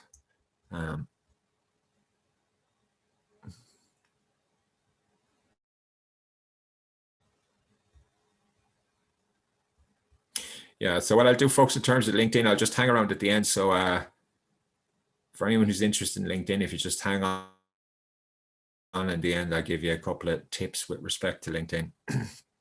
So our sales page is taking over from static websites for targeted sales. I'm not sure I completely understand the question, but I'm going to guesstimate here, Siobhan, you can clarify for me. So by that, by sales pages, I suspect what you mean there is landing pages. So yeah, so landing page would be important, but you know, we don't. So basically what I would say is websites generally, so static or brochure type websites are probably kind of 10 years old now at this stage. So nowadays when we talk in terms of websites, we talk in terms of dynamic websites, and by that we mean that, you know, if you visit the website today and in 2 months time there's new information on the website by way of a blog or something like that. So, you know, both people and search engines prefer dynamic websites over static websites. So really nowadays, you know, what you want to have is a static website, not a dynamic website for your business. And again, there are simple tools that you can use to achieve that. So something like a blog, for instance, would allow you to achieve that quite easily. You know, but you want to create reasons for people to revisit your website. In terms of then landing pages, so again, to give you an example there. So say that you're running Google Ads as a for instance, right? There's 2 elements to that. There's obviously getting people to visit your website, which in this context you'd be paying for. And then there's obviously getting those people to do whatever it is that you want them to do after they visit the website. And your landing page, or where you send them on the website, would be very important in terms of doing that. So if you were spending money on Google Ads, you know, designing, creating, maintaining, improving your landing page would be important there. And again, you know, you'd be surprised. Small differences can actually result in big differences there. So as a, for instance, if you're an online retailer, you know, creating video content, for instance, versus photography or graphical content. And so that could have a significant impact there in terms of your return on investment there. Again, as I say, I gave the example of earlier on, you know, free shipping versus a 10% discount. These can have big differences, and there isn't necessarily a one size fits all answer. So, you know, different approaches can have, if you like, different impacts with different audiences. Do the other social media platforms have a similar Facebook pixel to install or track? Yeah, so LinkedIn has a pixel. The Facebook pixel will also cover Instagram, and you know, they all have. TikTok has a pixel. Pretty sure they all have a pixel. Yeah. Yeah, I would recommend Instagram polls. So anything that drives engagement, I would recommend. Okay, folks, going to see you back in a minute. I'm just going to grab a coffee here then.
Okay, folks, back again there. So what I'm going to do, folks, is I'm going to push on, excuse me, until the end. And what I'll do is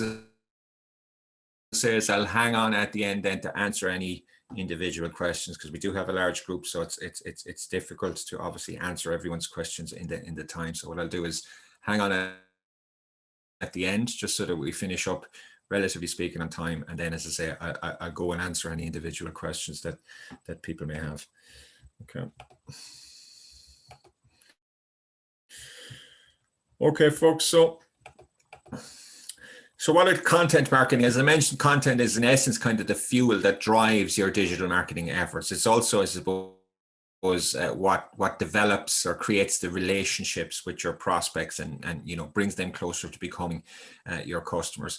So content marketing is a strategic marketing approach focused on creating and distributing valuable, relevant, and consistent content to attract and retain a clearly defined audience and ultimately drive profitable customer action. So some of this I mentioned just before the break there. So search engines favor websites that have unique, relevant, and up-to-date content. Content can be a broad mix, so it can include stuff like blogs, videos, podcasts, photos, slides, etc., etc. So both search engines and people favor dynamic over static. So that's what I mentioned earlier on. So nowadays you want to have a living, breathing website, a website that changes relatively frequently and relatively consistently, and both people, i.e. your prospects and customers, will prefer that, but also then the likes of Google will prefer that. So how to do content marketing? So you can see the kind of content marketing life cycle there. And I suppose the key point is here, it's an ongoing process. It's an ongoing process of refinement. So you create content, you have a task or an objective for that content, you measure how well that content goes on, and then you improve over time depending on the results that you achieve. This is kind of an important slide to kind of get your head around a little bit here when it comes to digital marketing. So this is a content marketing funnel or an online marketing funnel here, and you can see there are 3 levels. So there's the top of the funnel, middle of the funnel, and the bottom of the funnel. And the top of the funnel is typically about driving awareness. In other words, it's about introducing people to your business, your service, your products, etc., etc. The middle of the funnel is about evaluation. In other words, it's guiding those same people to consider your products or service. It's moving them towards becoming your customers. And the bottom of the funnel there is about conversion. In other words, it's about converting those people who are considering becoming your customers into becoming your customers. You could add an additional layer at the bottom if you want, in terms of your customers, about actually getting your customers to become your brand advocates. So in other words, encouraging your customers to leave reviews of your business or something like that would be an example of the funnel at that level. I suppose the key point is, over time, you've got to develop content, or you've got to focus your digital marketing efforts at all 3 areas within this funnel. If you focus on one exclusively, and again, you see this quite a bit, you might talk to a business and, they're doing digital marketing and they feel they're doing digital marketing well and they're not getting the return. But actually, if you look at what they're doing, the vast majority of what they're doing is about awareness. And in fact, they're successful in that respect. So in other words, while they're doing digital marketing and they're generating lots of awareness in terms of their business, they're not getting those people to become their customers. But in actual fact, when you analyze it, that's exactly what they've set out to do, only they didn't kind of realize it, as it were. So again, you've just got to be conscious of that as you move forward. Types of content, and again, it's a kind of a never-ending list, as it were. As I say, don't get too hung up on that. Think about your customers and the content that they consume. Less is more. So, certainly if you're a small to medium-sized enterprise, maybe 2 or 3 different content types at the start is a good place, or a good number to start off with. And again, you don't, if your customers don't consume video, well, then you don't need to do video, as a for instance. Okay, not going to do this exercise, folks, but again, it's something that you can kind of take away, or a little bit of homework. So pick 3 content types that would work for your business and customers. And as I say, if you're unsure, speak to your customers. They will tell you what type of content they consume, what type of content they prefer. User-generated content. So again, we've kind of mentioned this. So this in essence, where your customers or your audience or your consumers are creating content in conjunction or on your behalf, right? So again, call out here in terms of you guys. So Google My Business is a free tool from Google, and it's a way of verifying your business and its actual physical address. And ironically enough, this is free. And again, it's a low-hanging fruit, both in terms of your content, but also in terms of what's called your search engine optimization. In other words, being found on Google. So what I would suggest to you is, if you don't have a Google My Business for your business, you should have one. Now, again, one stipulation there is you need to have a physical address to get a Google My Business. But if you don't have one, go and get one for your business. It takes about 14 to 20 days to verify. So Google will send you out a postcard that you need to sign and send back to them. But again, I'd recommend that you do that. And on there, then people can go and leave reviews for your business. And you should take those reviews seriously. In fact, you should encourage customers to leave reviews, and then you should take those reviews seriously. What I recommend for people is that you download the Google My Business app, right? And you can manage your Google My Business on the go. So if you don't already have a Google My Business, go to Google My Business, search for your business name. Your location should appear, be seen in the lower image. If not, you will be prompted to set up a new page. And then, as I say, just follow the steps as they appear. Now, again, you will have to verify your business. But again, that's a strong recommendation, and a strong recommendation, particularly if you're a local business, Content calendar then. So I've given you guys a template that you can customize to meet your, and it's a very simple template that you can customize to meet your particular requirements. So why use a content calendar? So you obviously plan your content ahead of time. Typically, you're able to create higher quality content. You can target your content marketing. So you see in the content calendar, or the content template example, there's a field in there for your customer segments, or indeed your customer persona. So again, even that process alone, by just targeting, by using that document or using that template, you're then having to think about how to target a particular persona. Save time by being organized. Don't miss out on important dates. As I say, for most businesses, they will have some elements of seasonality on the key dates. Allows you to post consistently, which obviously is a challenge, and you can track what works and improve it. Promoting your content then, so you can via influencer marketing. So influencers are your industry's experts. They're the folks who already, more often than not, have large audience. You can use influencer marketing as part of your content creation process. And again, that doesn't necessarily need to be complicated, So you're creating a piece of content, you invite 2 or 3 influencers in your sector for maybe just an opinion on a particular subject matter or something like that. You share their opinions in your content, and obviously what's going to happen more often than not is then they will share your content because they've been included in that same content. So again, it doesn't necessarily need to be complicated.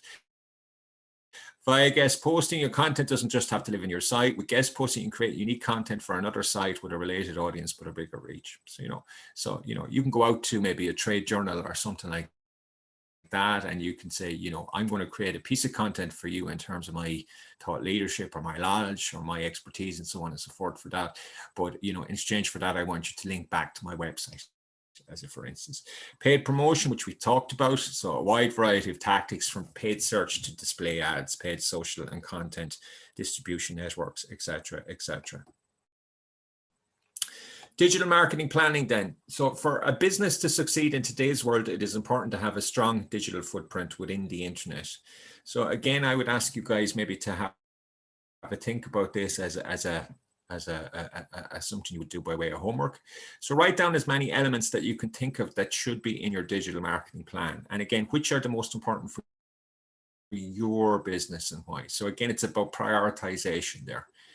So as a for instance, if you don't have a website, or if you don't have a website that I suppose is performing in terms of your business, well, obviously that should take priority in the first instance over your other digital channels. So what I would say is always start with your website. Always start with Google. Google by far and away is going to be the most important channel for the vast majority of businesses, So don't worry about Facebook and Instagram too much until you get your website and Google right, and then you can move on to the likes of Facebook and Instagram and so on and so forth. So here's some elements. And again, I suppose this session is primarily about the first one there. So a well thought digital marketing strategy. And I can tell you, I've often, and this isn't by no means is this exclusive of small businesses this often. So, you know, I'll go into a business or I'll go into a client and I say, do you have a digital marketing strategy? And they'll say, yes, we do. And I'll say, can I see it, please? And they won't be able to show it to me. So short answer there is, unless your digital marketing plan is documented, this is down in some type of paper, either physical or virtual paper, you don't have a digital marketing strategy. You don't have a marketing plan, right? So again, that should be your first step, I would suggest. And again, it's not a, you know, it's not something you get right necessarily in one go. It's something that is refined over time. And again, it doesn't necessarily need to be a long document. It can be a 1, 2, 3 page document in the first instance, but get it down in paper, right?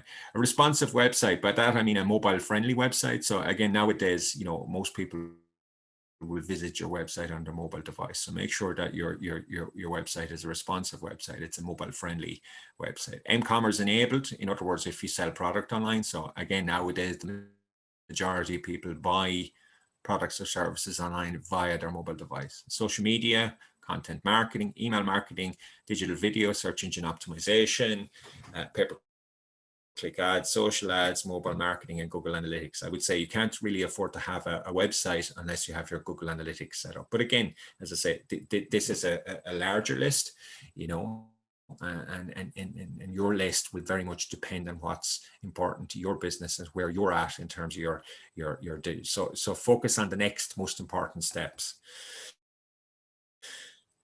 Consider what your aim or what your digital marketing goals are. So again, you're going to have goals or aims for your business, you know, and not all of those will in essence kind of lend themselves to digitally equally. So look at what you're trying to achieve over the next 12 months, right? And then look from within that goal set, well, what can digital help me to achieve? What's the natural fit in terms of my digital here?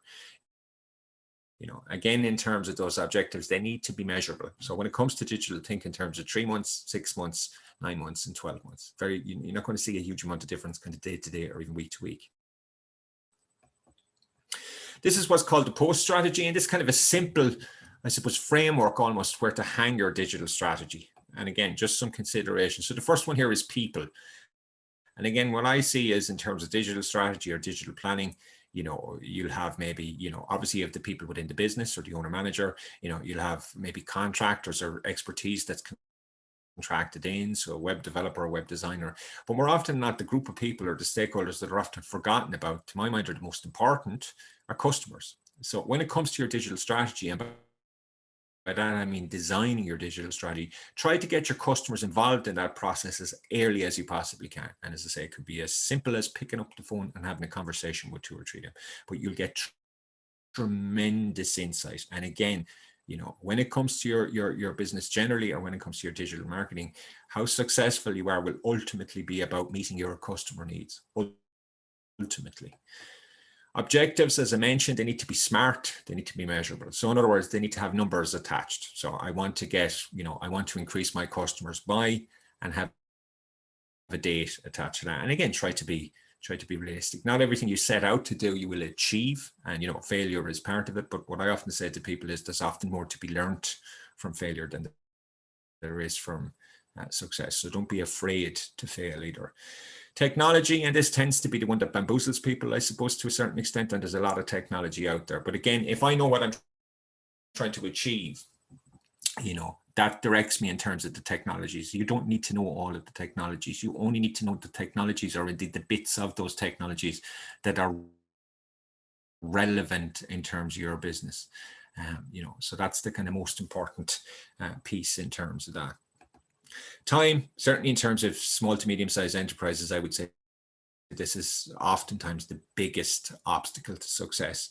So what I would say is you have to set aside the time, you know. So if in terms of your business, you know, you can only afford 2 hours once a week or something, that's fine. Set aside those 2 hours once a week, but schedule them in, diary them in, right? You know, obviously if you can afford more time, great. But my point is, unless you actually schedule that time in, what often happens with digital is, you know, it's put on the back burner a little bit, you know, so it might be due to 2 hours on a Monday, you schedule your content ahead of time, or you create your content ahead of time for that particular week, etc., etc., etc. So the post strategy, again, where to kind of hang your digital hat, as it were, in some consideration. So people, you know, who needs to be involved? Who do you need to consider in terms of that? As I said, don't forget your customers' objectives. You know, think about what you're trying to achieve in terms of your business, identify or prioritize those ones that lend themselves in terms of a digital arena, and make sure that they're smart, make sure that they have numbers and dates attached to them. Strategy or tactics, then, you know, how are you going to achieve those? And again, there's a number of places that you can go in terms of that. So you can look, as I say, talk to your customers, look to your competitors, you know, see what your competitors are doing, see what your competitors are doing that's working and working well. More often than not, you can co-opt, you know, some of those tactics. And again, you don't even necessarily need to stick within your industry. You know, you can look outside of your industry. But what I would say as a kind of a heads up there, look at similar size businesses. So, you know, there's not much point in comparing yourself with a business, say, you know, that has 500 employees and millions of euro budget, because that's not going to be a fair comparison. So look to businesses that have a similar, if you like, level of resource to yours, because obviously that's a more realistic, you know, idea of what can be achieved. Technology, be directed by what you want to do. So don't try to learn everything. Only learn those pieces, or those pieces of the technologies that you need to. And again, if you need help in certain areas, then that's fine. You can go and get that help.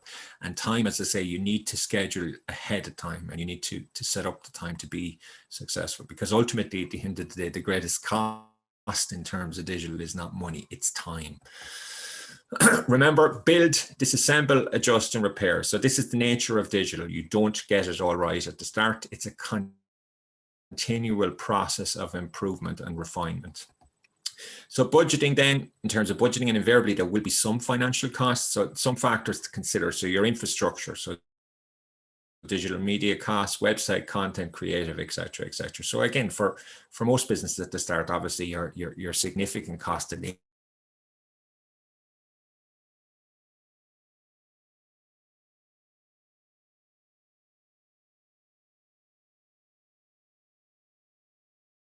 get to Google My Business piece? Yeah. Okay, Yes. so it was after that it happened, was it? A good bit after. Content calendar piece? Yes.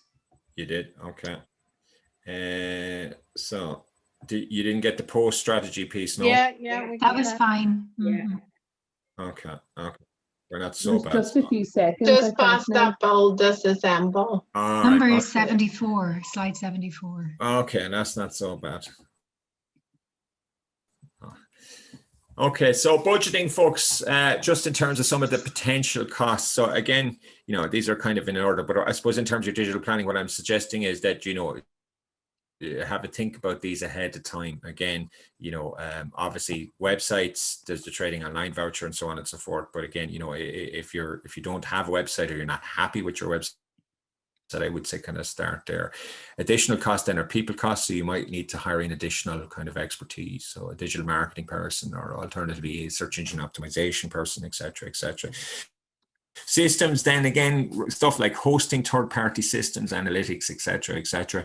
And then advertising. So again, you might necessarily want to spend money straight away, but what I'm saying to you is, you know, if you're genuine about getting a return on investment from your digital marketing efforts, sooner or later you're going to be looking to amplify, to spend money in terms of your digital advertising. So again, just to be kind of aware. So there's not a huge amount of point being on Facebook as a for instance nowadays, unless you're actually going to do some element of Facebook ad, and it doesn't have to be huge money, but again, just to be aware in terms of that. Measure then, so deciding how to measure your success. So here are a few examples. So you can see at the top there, I suppose they're more traditional business KPIs, if you want to call it that, and at the bottom you have your kind of digital analytics. Again, my recommendation would be in the first instance to start with the digital business KPIs. The challenge, or indeed the difficulty with starting at the web or digital analytics is sometimes they can be misleading. And what I mean by that is, you know, to give you a kind of a concrete example. So say you have a Facebook page and you have 5,000 people who like your Facebook page, right? There's not much point in having 5,000 people like your Facebook page unless you have a plan, or I suppose in the first instance, unless those people have the potential to become your customers, and secondly, you have a plan for turning them into customers. Because if it's just 5,000 people who like your Facebook page and they don't become your customers, or don't have they're just a cost to the business. So oftentimes it's better to start at the start until you figure out how the digital analytics translate. So in other words, if you can say approximately, for every new 50 people that like my Facebook page, 10 of those people become my customers. Well, then in that context, absolutely, then it's a good idea to target the digital analytic, i.e. the Facebook follower growth in that context. But what I often see I might be dealing with a small local retailer. We go on and look at their Facebook page, as for instance, and we see that 30% of their Facebook fans are based in a different county. So it's kind of stuff like that. So again, it's probably because they just targeted Facebook growth in a general sense without necessarily being strategic in terms of what to do. Again, you're a traditional retailer, you're running a social media competition, it's a like and share competition, which is nonsensical in the first instance. But so say you're get people to come into your premises, as for instance, take a photo of something in the shop and share that on their social media. So that's much more sensible for a local retailer, because not only are you targeting local people, but they're actually having to come into your retail outlet to enter the competition. And invariably, they have the potential to become your customer. If they walk into your shop, they potentially might buy something. So that's a much more sensible approach than say something like a share competition on Facebook. Funding, trading online voucher was mentioned. So digital marketing trends and opportunities. So just before we finish up, and as I say, I will hang on to answer people's questions. So Facebook may be peaking. So 41% of its users are over the age of 65. Facebook is losing ground with the younger demographics who tend to prefer the more visual interactive experiences offered by Instagram, Snapchat, and rising star TikTok. So let me just kind of summarize that for you. So if your customers or your customer segments are less than 35, you'll need to be on the other channels, or at least some of the other channels. What I would say to you is, if your customers, and I'm ballparking this a little bit, if your customers are 25 to 35, right, you're fine to just be on Instagram, right? But if they're less than 25, if they're less than 25, you now also need to be looking at TikTok. Now, it is highly likely within 12 months that TikTok is going to continue its growth. So, and again, I'm approximating here, but it is highly likely that, in 12 months time, we'll be talking about people 30 and less. So kind of on TikTok, as for instance, in terms of its growth. The other thing with TikTok at the moment is, because it's at a much earlier stage, it offers a lot of possibility in terms of organic reach, or indeed virality on there, right? So again, just to be aware in terms of that. So video is really no longer an option. Text-based content simply can't compete with the power of video, especially when it comes to trying to sell products or services online. So again, we kind of re-emphasize this during the course. So people are watching more video, right? Omnichannel is now vital. So basically what this is the ability to communicate with customers across multiple devices. So in other words, the customer has an expectation that they can contact you via email, via the phone, via Facebook, via WhatsApp, as for instance, and different demographics will have different, if you like, communication preferences. So, someone in the less than 35 or even less than 40 nowadays doesn't really want to be using, email or phone. So if they're the only options that you're offering them, well, that's going to create a barrier to those types of customers, because they expect to be able to communicate with you on a channel such as WhatsApp, as for instance, they may not be prepared to accept customer service content, or they certainly would prefer customer service content by way of video. Whereas if you're still giving them, say, a text-based manual or something like that, that's going to be an obstacle in terms of that demographic. So that's the type of stuff that we're talking about there. Combining digital then with traditional. So where possible, create integrated campaigns. So again, simple examples here. Advertise a local retail outlet or event using geo-targeting. So for instance, you're a local physical retailer and you can target geo-target, say, on something like Facebook. So you're in Drogheda, you can target the people in Drogheda, as for instance. Add your digital channels to print mediums, so marketing, brochures, etc., etc. Make use of TV, radio, or newspaper ads to bring traffic to your website. So in other words, you advertise the website, and in actual fact nowadays you can actually track that. Drive customers from the web to your traditional store, click and collect. So again, this is happening anyway for traditional retailers, us whether they offer click and collect or not, it's the same difference. So I had a recent example there with a jewelers in Dublin that wasn't, and the gentleman, one of the owners, didn't really feel that the internet was having a huge impact in terms of their business. So we did a little bit of a poll, a little bit of a survey, and what we found is about 93 or 94 had done some research online in terms of, so in other words, the decision to purchase the particular piece of jewelry, right, to the large extent had been made online. Now, okay, they were still going to visit the store, they wanted to see it and feel it and all of that type of stuff, you know, but ultimately the internet was still having a massive impact in terms of this gentleman's business. Okay, folks, just before you go, and I will hang on, I just want to launch the poll here to get you to do that.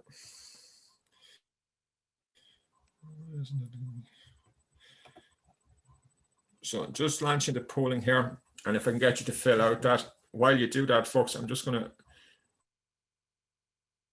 finish up here, and then, as I say, I will that poll being launched for you guys, yeah. Oh, it is, okay. I will hang on to answer any questions. So 10 takeaways then, folks. So again, you know, embrace digital quickly, particularly as a result of coronavirus. As I say, you know, it has become more important rather than less important. And I don't believe we're kind of going back to, I hate the terminology, but, you know, it's the new normal, but I don't believe we're going back to the old normal anyway, irrespective of what happens in terms of coronavirus. Make your digital marketing a two-way street in as much as you can. By that, I mean, collaborate with your customers and encourage them to become your brand advocates, because ultimately we listen to customers ahead of businesses and brands. Use customer market research to inform your digital marketing efforts. Again, very simply, have conversations with your customers. If you don't already have your USP, what I would say is start by refining and defining your unique selling proposition. Also divide your customer audience into segments and create customer personas for those segments, right? Create digital content that builds relationships with prospects and customers. Work with your customers to help them create user-generated digital content. So, you know, start simply. Reviews, as a for instance, you can use something like Google My Business or indeed Facebook reviews. Use a content calendar to plan and manage your digital content ahead of time. And most importantly, document your digital marketing strategy or plan. And I've given you obviously templates to do that. Now, again, some of this stuff takes time, you know, so you're not necessarily going to get it all right or get it all done in one go. And that's fine too. It'll be refined and improved over time.